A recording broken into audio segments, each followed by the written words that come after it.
Denver's urban camping ban starts at the city center, and it causes ripple effects into other neighborhoods. Of course, urban camping ban is just a sanitized way of saying homeless sleeping ban. And since you can't ban homelessness or sleeping, any ban just moves people around, like chess pieces, the least powerful ones, the pawns. On next, we have tackled the issue of homelessness from the perspective of everyone from the mayor to people who are homeless. Tonight, a homeowner's perspective. I've had people sleeping in this little space up in here. Denver's camping ban is forcing homeless people out of easily seen spaces. Probably somewhere between 12 and 20. And into places like Jolene Taylor's property. She lives near Spear and Grant, where people who are homeless gather for the day in a spot overlooking Cherry Creek. But the city won't let them stay there overnight, or at the park nearby, or at the Red Cross parking lot next to Jolene's house. So you can guess where the folks crash for the night, right on Jolene's property, which extends beyond her fence. Right here, this yellow line. The guys that got in my face on Thursday morning really had that tone that, you know, we're going to be here, no one's going to remove us. That's when she called Denver police. He told me to get signs made, which I have, say no trespassing, no camping, no loitering. That was my whole reason for calling 9 News. I don't know if we know as citizens what our rights are. And who do you call, and what is the right course of action? And moreover, who is accountable? DPD tells us Jolene did the right thing by calling police because it is trespassing if someone refuses to leave when they're asked by the owner, or the area is fenced off, or there are signs giving notice. Jolene also shared her concerns on her community's Nextdoor website, which some of you may know is a great place to get told how terrible of a neighbor you are. Her concern about the homeless sleeping on her property has been met with shaming. Tell me where you live and I'll take them some food. Try moving to Alaska. It's too cold for the homeless there. We should be able to be on our private property and be safe. One more perspective on that issue we'll continue to talk about. So you were supposed to hear from Congressman Ken Buck on this program today. He's home on break, and he's also pushing his new book. But Buck, a Republican who represents Northern Colorado, backed out of our long-scheduled interview this morning. Buck's been making the rounds for his book, Drain the Swamp. A lot of Republican-friendly media outlets, Fox News, Breitbart. Today he was on conservative talk radio and Christian radio. But Congressman Buck backed out of our scheduled interview. His publisher emailed to say, "He just called me to say something immovable came up. The irresistible force of self-promotion meets the immovable object on the calendar." We hope that it wasn't an issue that, along with the book, we were obviously also going to ask him why he tried to rewrite history on his Obamacare repeal stance. He told us and you, after that plan failed, that he hadn't decided whether or not to support it. Days later, he won praise from President Trump for claiming that he had supported the bill. We'd like to ask him if that's swampy or just sticky. Fellow Republican Congressman Mike Kaufman, a real yes vote on repeal, seemed to have a dim view of such shenanigans. It was my decision to be there, to be out front. I think what other members were saying is, you know, as they were walking to the House floor, saying, "Oh, I don't know how I'm going to vote." I think they knew. Congressman Buck's staff told us they couldn't say what he's doing today because this is personal business. His publisher controls his schedule. So we're not sure what the congressman is up to today. And there's no need for every next viewer to turn into a big buck hunter. But if you see him around Colorado, let him know we'd love to talk. Colorado's Neil Gorsuch, make that Colorado's Supreme Court Justice Neil Gorsuch, appears to be quite the chatty justice. The justice has heard arguments today for the first time since Gorsuch made 7 on that court, and he launched right in with a bunch of questions early on in the session. Some of the justices over the years have been talkative. Others, like Justice Clarence Thomas, largely listen during arguments. We can put Gorsuch in the loquacious lot. Castle Rock is just about as visible as any town in Colorado. It's just smack dab straddling I-25 with a big look at me rock. But it's a largely invisible piece of Castle Rock that some citizens want to change. Castle Rock's mayor is in the minority of Colorado's towns and cities because Castle Rock's mayor is selected by the town council rather than a vote of the people. Tonight's the start of a petition drive to move Castle Rock to a strong mayor system like Denver or Aurora, elected by everybody, like 80% of similar dots on the map in Colorado. Now, there'd be no staff, no extra power, mainly just a single townwide elected official, face of Castle Rock, if it passes. So, on its face, it's great news if you own a home. You're going to pay property taxes on a smaller portion of its value next year. However much your house is worth, you'll only pay tax on 7% of that amount. Unless statewide tax laws change, you're never going to pay more than that percentage. Politics guy Brandon Ritteman digged into the details here because when you peel this back a bit, you see how the math is putting the screws to local governments. So on Thursday, we called down to Los Animas County, and here's what we heard. You have reached the office of the Los Animas County Clerk and Recorder. All county offices will only be open to the public on Mondays, Tuesdays, and Wednesdays. Yep, they're down to 3 days a week because of budget cuts. So if you need a license plate or a permit or a marriage license, better plan ahead. The county cut staff, and the ones who stayed only work 30 hours a week.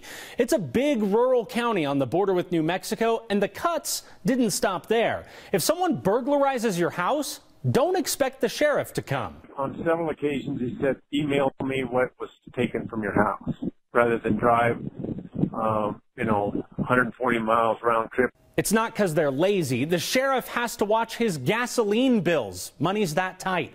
There's no one thing you can blame that on. It's part that oil prices are low, so the property taxes on oil wells are down, but also partly because of a state amendment called Gallagher. All right, you were all thinking it, so now we've got that out of our systems and we can move on. It's not that Gallagher. It's this Gallagher. Do we want to become another New Jersey where you pay $10,000 to $12,000 a year in property taxes? I don't think so. Dennis Gallagher, former Democratic lawmaker and Denver city auditor, says back in the 1980s, homeowners paid way more property tax than businesses did. So he helped make a compromise. His amendment said no matter what happens to property values, homeowners pay 45% of the total property tax bill in the state, and businesses pick up the other 55%. To do that, when Gallagher started in 1982, it put a cap on how much of your home was subject to property tax. It was 21%. So if your home was worth $100,000, only $21,000 of it would be subject to tax. Fast forward to now, and housing prices have gone nuts compared to businesses. So the newest number just out this week is going all the way down to 7.2%, which means that same house can be worth $300,000 today, and still only about $21,000 of it is subject to tax. And here's the kicker. In some years, the property values can actually make this number go up, but it never really can. It's always going to be 7.2% or less because the Taxpayers' Bill of Rights, or TABOR, bans tax increases without a statewide vote. I think TABOR is messing up Gallagher. The Fairmount Fire District covers 20 square miles around Golden. This fire truck, it's 30 years old and needs to be replaced. But with the restriction on property taxes, they can't afford to. Not to mention the cost of more firefighters. Do you want to wait 2 more minutes when you're having difficulty breathing? The chief told us with the new number, he's thinking about asking voters for another tax increase. Now, some would argue this is exactly how this all should happen. If you need more tax money for something, go out, make your case to the voters in your town. The chief hears that, but he says it's not so simple, especially since they just asked for more money 2 years ago to keep a fire station open. It's hard to come back and say, well, here's what happened. TABOR and Gallagher together, and people pretty much shut down. It's like, you're just fooling me. You just want a tax increase. You want to, pay more money for your salaries, whatever the case may be. You just did this 2 years ago. The state legislature is supposed to pass a bill this year to set that 7.2% number in stone. There's some talk about simply not passing that bill and seeing what happens if they leave it at the current 7.9. That would give local governments more to spend, but it could also prompt lawsuits for disobeying the state's own constitution, crashing down like that other Gallagher's hammer on a watermelon. For Next, I'm Brandon Rittiman. Hey, quick correction to something I said a moment ago. Colorado's Neil Gorsuch, I said he was the 7th justice on the Supreme Court, only like if they line up by height. That's fake news. There are 9 justices on the Supreme Court. You know that. No more, no less, much to the chagrin of FDR. Thanks to Connie Williams and the other viewers who caught my flub. Is the A-line working this week? I say this week because this is the Train to the Plains birthday week. And yes, the soon-to-be 1-year-old train is working today. No significant issues. We'll be checking on it every day this week as it comes up on its 1-year mark, still under federal oversight for the issues at the crossing gates. RTD's throwing a little party Friday morning. There will be refreshments and swag for riders in the morning hours. RTD's announcement notes some operational challenges and many achievements. Nearly 5 million riders, 89% on time year to date. Don't look at 2016, it was bad. And the creation of jobs, like the flaggers who have to stand guard 24/7 at the crossings because they don't yet work right.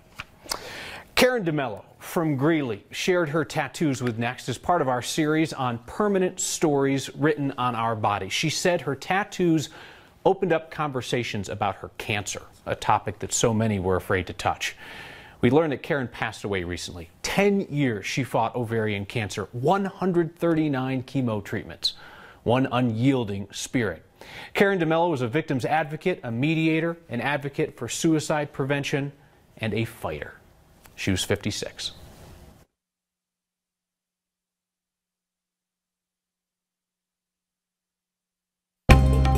Becky Ditchfield's bringing the heat, and then the clouds, and then the rain. Give her credit for variety, at least. Holding on for dear life, mutton busting from the perspective of the boy doing the busting. And why Colorado's capital is decidedly unsexy shades of gray. Next.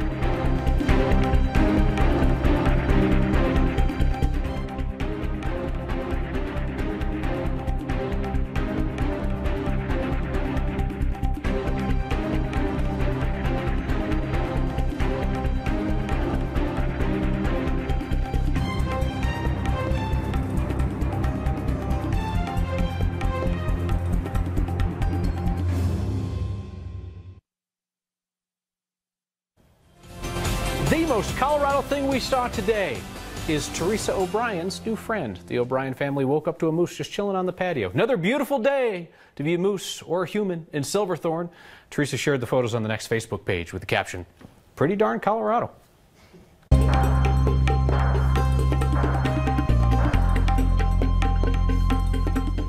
You may have heard of a severe weather threat today, most of that on the eastern plains, and so far no severe thunderstorms across the state.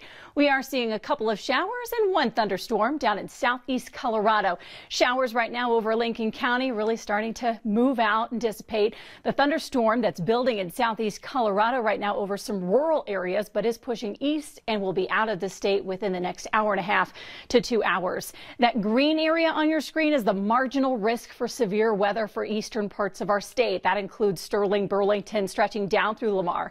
If we see those strong storms, they'll contain large hail and damaging wind. Basically no threat here for the Denver area for the remainder of the evening. Tomorrow will be another warm day for us, with afternoon highs climbing to 78 degrees, breezy, but you can see we step down in temperature heading into the rest of the week. Thursday night and into Friday, pretty decent chance for rain. And right now it looks like Friday might be a little soggy with highs in the low 50s. Thanks, Becky. It's okay if mutton busting isn't your favorite thing at the rodeo, but if it's not in your top 3, then we can't be friends. Jesse Hoffman tested his rodeo medal against some serious sheep at this weekend's rodeo at the National Western Stock Show complex, and we caught up with Jesse and his dad as they got ready. Come on, Walter Johnson! It's something. It gives you a little bit of that lump right there in your throat, you know, when you watch your child go out there and do something that they've never done before and be willing to climb on and grab 2 hands full of wool and just hang on, you know. That there again, that's a scenario that they've probably never been in before, where they've you know, had to do that. And so it's heartwarming as a parent. I don't think you get that anywhere from being someone's dad, you know. I do rodeo, pulls, barrels, flags, and mutton busting. I like that I get to ride the sheep. Dig my fingers into his wool. You know, for our kids, they lead a Western lifestyle, so they want to do things that are related to that. So it's kind of you know, hey, all the other kids that they hang out with are doing it, and it'll be fun, and you can win a trophy. And you know, I think it's anytime that you can put your kids out and give them an opportunity to succeed, that's ideal as a parent. And if you can get to see them do that, and there again conquer kind of a fear, you know, there's not very many things that a 5-year-old really has to face yet, and so that's one of the things that you can ask them to do and watch them get through that and how they're going to handle that situation. And so it's fun. National Western doesn't keep official track of the mutton busting results. There's no leaderboard.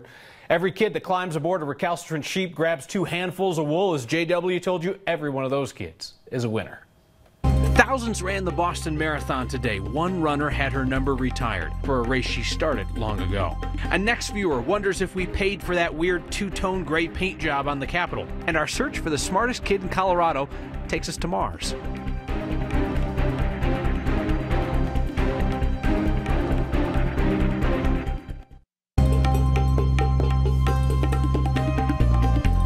Our next question comes from a viewer named John. Any word on how long we're going to have a two-toned Capitol building? Dome structure one color, base of the building another? Well, and John, I'm afraid to tell you that the answer is indefinitely. It was meant to be a two-tone gray from the beginning. It's been painted several times over its history, and during the dome restoration, the gold dome restoration a few years ago, the rest of the building was restored to its original color. Make that colors.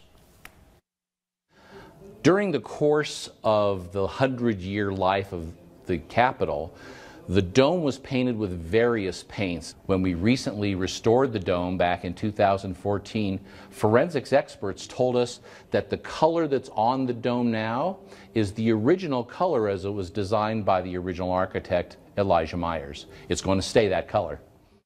That same architect designed Capitol buildings in Michigan and Texas, also two-toned buildings. Our ongoing search for the smartest kid in Colorado led us to the University of Colorado, Denver. We had to apply a pretty broad definition of kid to include these young people, but you know, the folks who hate this newscast call me a kid too. So it is with no intended offense that we highlight this team of young CU Denver engineers who are getting some international recognition. They designed a rover that can handle the terrain found on the moon and Mars, and they raced it at NASA's Human Exploration Rover Challenge. They took 5th overall, and this is a rookie team, their first attempt at this. They also won Best Overall Engineering Design. We are the first rookie team to win that award, which really speaks volumes about our engineering program here. It is something to where NASA sent us a personal email afterwards and said, CU Denver rocks. They were completely shocked by what we had brought to the competition and just really impressed by our overall engineering. On the off case that those engineers are not the smartest kids or young adults in Colorado, we will keep on looking, and you can help us in that effort. Hashtag HeyNext to get our attention anywhere, or email next@9news.com.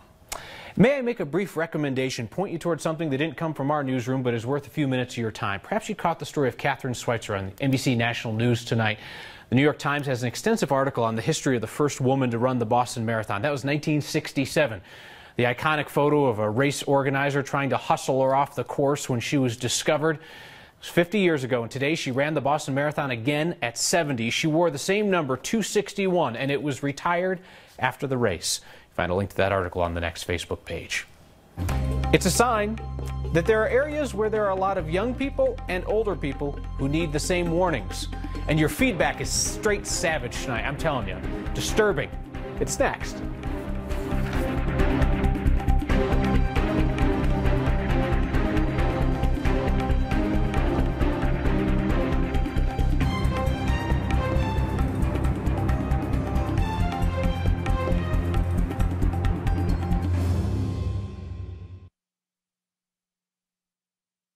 It's a sign spotted in Federal Heights in a neighborhood called Holiday Hills Village, retirement living community. Please drive carefully, seniors at play. And another one of those half-mile-per-hour speed limit signs that so many of you send in to us. Next viewer, Whit Horner, saw this one, says it makes him laugh every time, all those seniors at play. If you see a sign that makes you laugh or think or just go, huh? Hashtag HeyNext or email next@9news.com.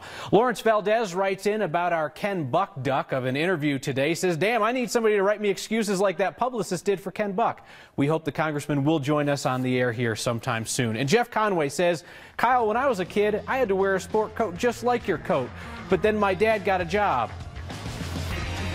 That's savage, dude. Come on. As somebody who gets an email full of insults every day, that's a winner. See you next time.